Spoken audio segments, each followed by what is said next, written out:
Tila nadagdagan ang pigati ng pamilya ng napatay na si Noel Orate. Yan ay nang malaman nilang nakapagpiyansa ang akusado na si Bulacan Board Member Romeo Alan Robes. Mula sa Araneta Avenue sa lungsod ng Quezon, nakatutok live si Susan Enriquez. Susan?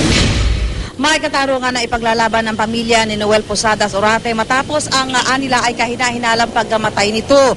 At si Orate ang dating kasintahan ni dating Congresswoman Nanette Castelo Daza.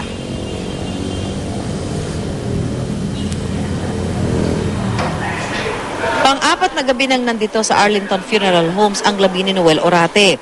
Mas malungkot daw ang kanyang lamay dahil nakapagpiyansa ang suspect na si Bulacan Board Member Romeo Alan Robes. Homicide ang isinampang reklamo kay Robes na nagpadilim daw sa paghahanap nila ng hustisya. Kung self-defense lang po, babarilin mo once or twice para i-disable lang yung attacker. Pero binaril nila 5 times. Si Noel Jr. na panganay na anak ni Orate bukod daw sa pagdududa, naguguluhan din daw sa iba-ibang bahayag ng kampo ni Daza. Ang ano pa ho is, yun nga, yung parang hostage taking ang gagawin ng daddy ko.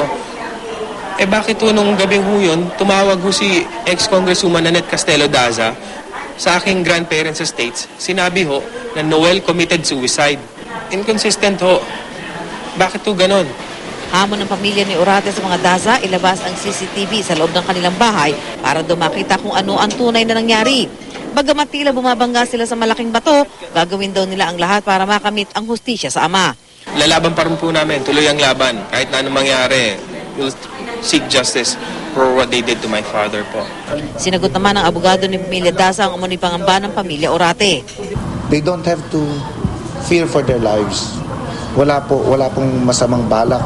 Sino man, lalo na galing sa pamilya ni Daza, lalo na galing sa pamilya ng Robes. Wala. They don't have to get securities or bodyguards. They don't have to spend money for that. Ilang minuto pa lamang nakalilipas ang dumating dito ang ilang miyembro ng VACC at sinasabing susuportahan nila ang pamilya Orate sa hinahangad nitong hustisya. Ang labi ni Orate ay nakatakdang ihatid sa huling hantungan sa darating na linggo sa Loyola Memorial Park sa lungsod ng Marikina. Mike? Maraming salamat, Susan Enriquez.